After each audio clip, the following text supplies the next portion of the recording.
जो बहुत सोता है उसको कभी योग सिद्ध नहीं होता। सच्ची मानिए, 3 घंटे नींद में काम हो जाता है,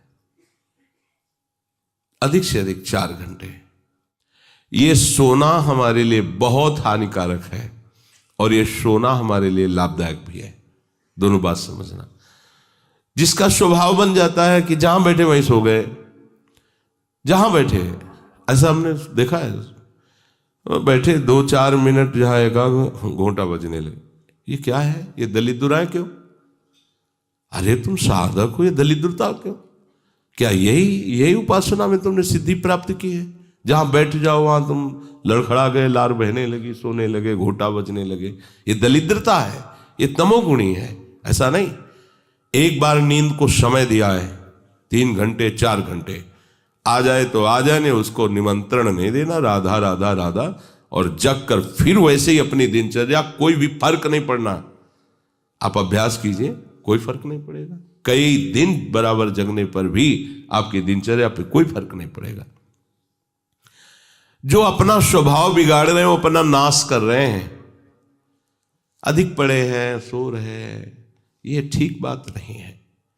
बार बार जो अधिक पड़े रह करके सोने का अभ्यास किए हैं, वो कहीं भी रहे उनको बार बार नींद सताएगी।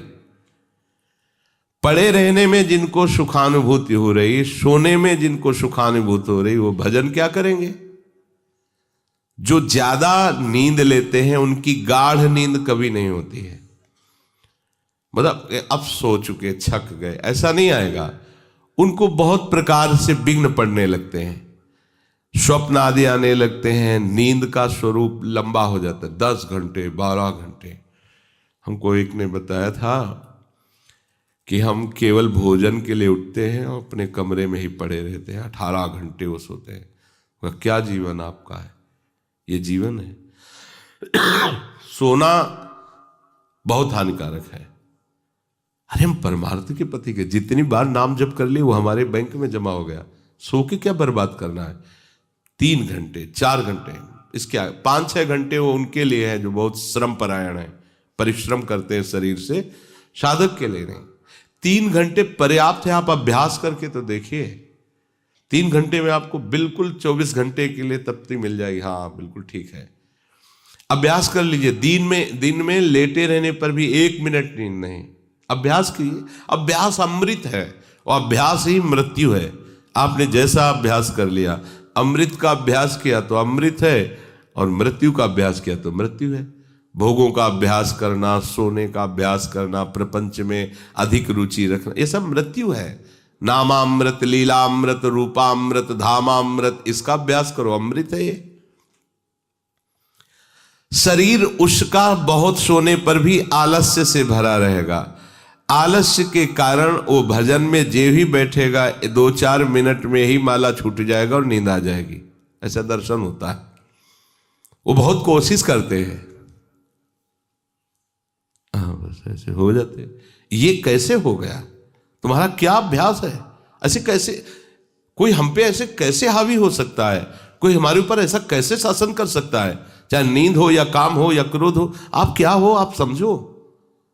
आप भगवान के अंश हो और आप इतना अधीन होते चले जा रहे हैं शरीर के। सत्संग हो रहा है, आप मुंह बगाड़ के सो रहे हैं। कीर्तन हो रहा है, आपको झटके नींद के आ रहे। धिक्कार है आपको जीवन को। आप साधक हो, आप उपासक हो, ये क्या हो रहा है? जहां आपको संपूर्णतया सावधान होकर चैतन्य रहना है, वो आप सो रहे हो। कैसी आपकी दिनचर्या, कैसी आपकी साधना है? आप हो क्या?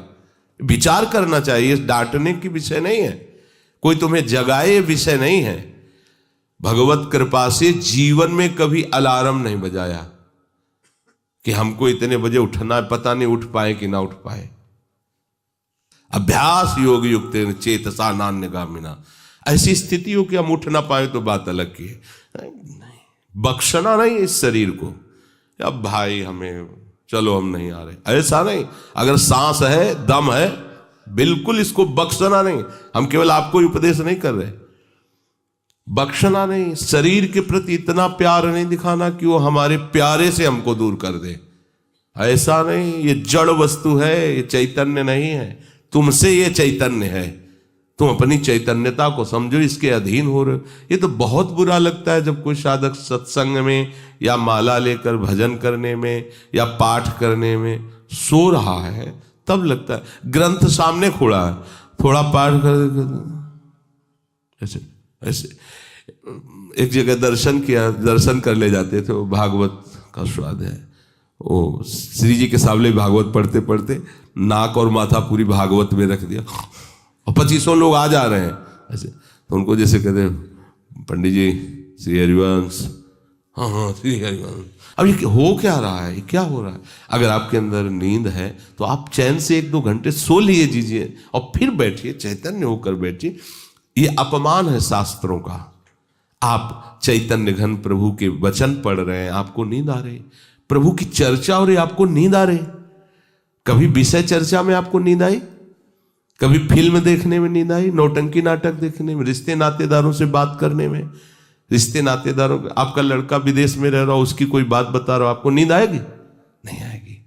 लेकिन अपने परम प्राण स्वरूप आत्म स्वरूप श्री प्रियालाल की चर्चा हो रही, आपको नींद आ रही है। अब हो क्या हो, जरा विचार करके देखिए। तो ये आलस्य के कारण उसके भजन में भारी बाधा हो जाएगी।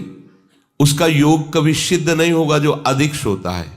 सबसे प्रार्थना है, आप अपने लिए नींद का समय निश्चित करें अपने हिसाब से, शरीर का परिश्रम देख करके। अब जैसे जो उपासक रात भर सेवा में लगे रहते हैं, हम उनके लिए कहेंगे कि चाहे दिन हो चाहे रात हो, आप 4-5 घंटे आराम से सोइए। प्रार्थना है कि सोइए, क्योंकि आप जवान साधक हैं। सोएंगे तो आपकी इंद्रियां फिर भजन में लगेंगी। आप अपने को देखिए, यदि आप कोई सेवा बल वाली नहीं करते हैं तो 4 घंटे से ज्यादा आप रहेंगे। अच्छा उपासक 3 घंटे में हो जाता है। अब आप लोग देख लीजिए, अपनी एक दिनचर्या में नींद का समय आप निश्चित कीजिए, और जो निश्चित कीजिए उसे कम से कम 10 वर्ष तो निभाइए। यहां 2-4 दिन में दिनचर्या बदल जाती है, ऐसे नहीं होना। साधु का ऐसा नहीं होता। कुछ नियम लो तो 10-5 वर्ष तो चलो, 2-4 दिन में सब फिसल जाते हो, क्या फायदा है? एक नियम लो, हम इतने घंटे सोएंगे, हम छूट देते हैं आपको। आप अपने आप ने नियम लो कि हमारा इतने घंटे में हो जाएगा। उस घंटे को आप लिख लो अपने सामने कि मुझे इतने घंटे केवल सोने के लिए सत्संग में अनुमति है, क्योंकि हमने वहां इतना नियम लिया था। आप ले, बताने की जरूरत नहीं। आपके द्वारा लिया हुआ नियम फिर आपसे कभी नहीं टूटना चाहिए। स्वीकार करो आप अंदर से कि आप इतना सोएंगे, पर लिमिट हम बता देते हैं। शरीर अधिक श्रमित जो सेवा में होता है 5 घंटे, गृहस्थी है तो 6 घंटे, साधक है 4 घंटे। भजनानंदी को कहना ही नहीं पड़ेगा, 3 घंटे में हो जाता है। इसी के अंतर्गत आप चयन कर लीजिए। 6 से 7 में मत बढ़ना, क्योंकि सत्संगी हो, इतना भारी श्रम तुमसे नहीं होता। बलराम ब्रजवासी है, 20 वर्ष की बात बता रहे हैं, एक दिन की नहीं, 20 वर्ष की नित्य दिनचर्या से वृंदावन की परिक्रमा, और कितनी मेहनत से चक्की चला करके 150 रुपया करके घर परिवार चलाना, संत सेवा करना, सत्संग सुनना, ये सब गृहस्थ है, परिवार है, भागे घूम रहे हैं परमार्थ के लिए, नंगे पैर पूरे वृंदावन। 20 वर्ष पानी गिरे, पत्थर गिरे, कोई मतलब नहीं। इतनी इतनी एड़ी फट गए एकदम। अब उनको क्या कहोगे? साधु नहीं कहोगे तो क्या कहोगे? ब्रजवासी हैं, रात दिन प्रभु का नाम स्मरण, सत्संग, परिक्रमा सब कर, और मेहनत उठा उठा के बोरा भर बेचना, उसमें कहीं 10-20-50 रुपया बचा लेना, परिवार का पोषण करना। आपके लिए तो कोई सेवा ऐसी नहीं मेहनत वाली, फिर आप इतना लंबा सफर कैसे सोच सकते हैं? वो गृहस्थ होते हुए 2-2:30 बजे जगते हैं, तब अपनी दिनचर्या पूरी करते हैं। हो सकता है रात्रि के 10-11 बज जाते हो, दिन में वो चक्की में रहते, कब सोते होंगे? और 20 वर्ष की दिनचर्या हम उसकी बता रहे हैं।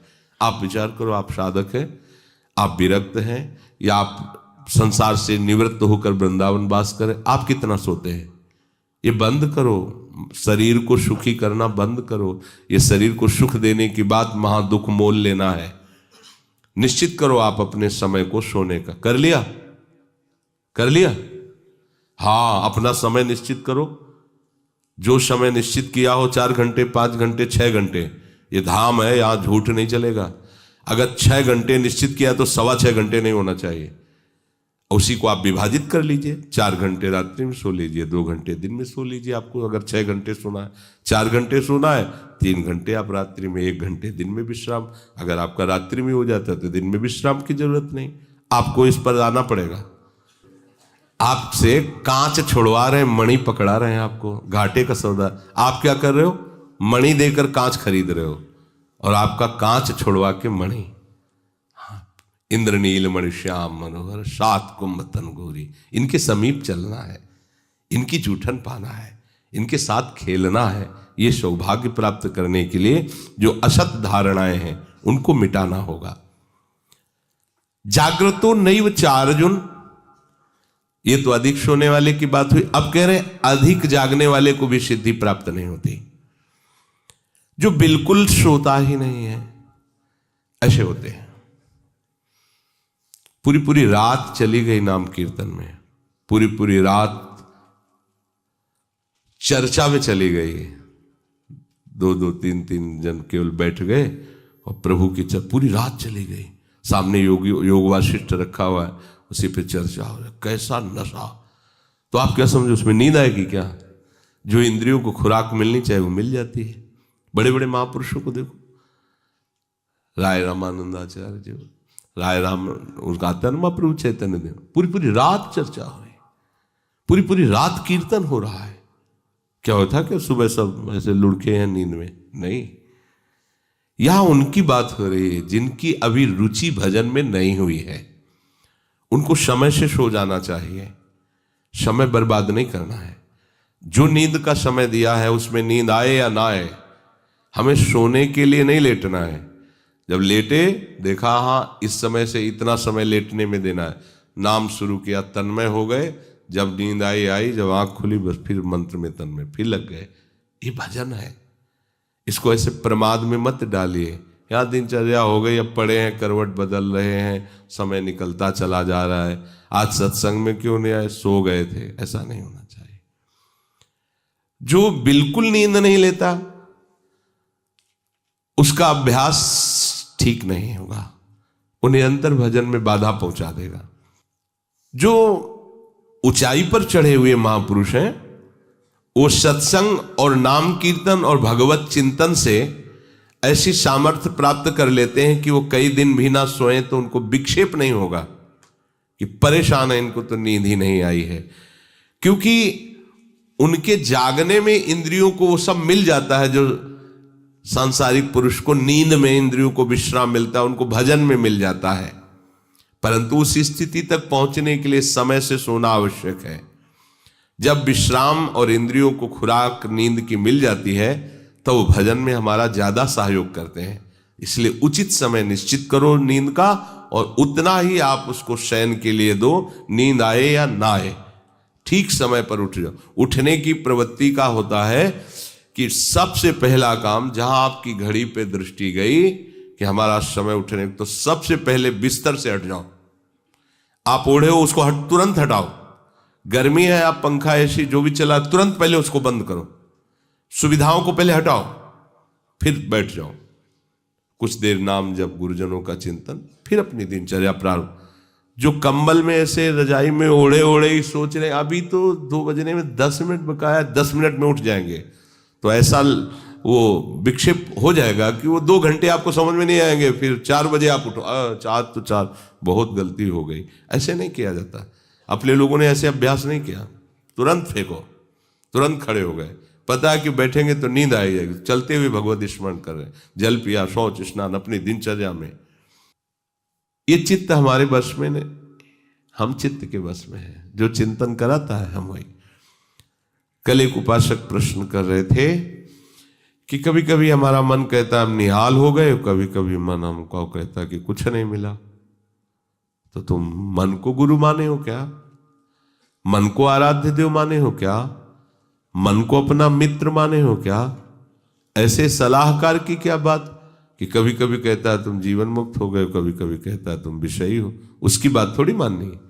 वो अपनी स्थिति बता रहा है, मन तुम्हारी स्थिति नहीं बता रहा है। जब कभी भगवदानंद में तो मन कहता निहाल हो गया, और जब विषयानंद में तो लगता मैं फंस गया। तो तुम उसको देखने वाले हो, तुम उसको चलाने वाले हो, तुम ही से वो चल रहा है तुम्हारी शक्ति से, तो तुम रो काहे को रहे हो, व्यथित क्यों? मतलब कोई भी प्रश्न करने के पहले आपने चिल्ला के रो दिया, अब सब प्रश्न का रहस्य नहीं मिल पाएगा आपको, क्योंकि पहले ही देख लिया कि आप नहीं। गंभीर, किसी संत के पास जाने के लिए पहले गंभीरता पूर्वक प्रश्न करो। कोई भावुकता की बात आ रही है, आप रो देते हो तो अच्छी बात है। अब आप प्रश्न कर रहे हो, पहले तो चिल्ला चिल्ला कर रो रहे हो, पूरा वातावरण जो है आपने गंभीरता से रहित कर दिया। और दूसरी बात, आप समझोगा कि क्यों रो रहे हो। अगर प्रियाजू की प्राप्ति के लिए तो सभा में चिल्ला के रोने की जरूरत क्या है? प्रियाजू की प्राप्ति के लिए तो एकांत में रोइए, खूब नाम जप कीजिए। अगर सभा में आए हैं प्रश्न करने के लिए तो गंभीर रहिए और मुस्कुराते हुए प्रश्न कीजिए। ये रोना धोना नहीं, ये एकांत का विषय, अपने आराध्य देव के विषय में कभी भाव आ रहा है तो बात अलग की है। हम चित्त के अधीन हो गए हैं, बस इसको सुधार करना है। चित्त की 5 अवस्थाएं होती हैं, उसी को मन कहते हैं, उसी को बुद्धि कहते हैं, उसी को अहम कहते हैं, समझना। उसकी वृत्तियों के कारण अलग अलग नाम पड़ा है ना। पूरे को एक हृदय कहते हैं, बोले मैं हृदय से कहता हूं, मतलब संपूर्ण अंतःकरण से कहता हूं। अंतःकरण 4 इसलिए हो गए कि उसकी वृत्ति 4 है। एक का काम है निश्चय करना, संकल्प विकल्प करना, चिंतन करना और क्रिया को स्वीकार करना। एक ही हृदय में 4 बातें होती हैं।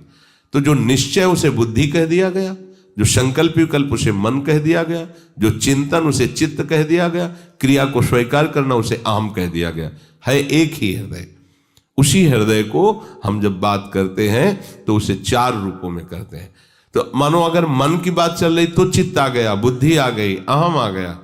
चित्त की बात चल रही तो उसमें मन आ गया, बुद्धि, क्योंकि एक ही हृदय की बात हो रही। तो 5 अवस्थाएं मानी गई हैं। बहुत ध्यान से सुने तो इसमें हम अपने चित्त को भगवदाकार कर सकते हैं। चित्त की 5 अवस्थाएं शास्त्रों में ब्रह्म ऋषियों ने मनन करके पाया है। मूढ़ता, मूढ़ अवस्था, क्षिप्त अवस्था, विक्षिप्त अवस्था, एकाग्र अवस्था और निरुद्ध अवस्था, ये 5 अवस्थाएं पाई गई हैं। इनमें 2 से भजन नहीं होता। जिनके चित्त में ये 5 में 2 पहली वाली अवस्थाएं जोर की होती हैं, मूढ़ अवस्था और क्षिप्त अवस्था, उनसे बिल्कुल भजन नहीं होगा। वो पाप प्रवृत्ति में ही चित्त लगाने वाले जन हैं, उनसे भजन बिल्कुल नहीं होगा। जिनके ये विक्षिप्त, एकाग्र और निरुद्ध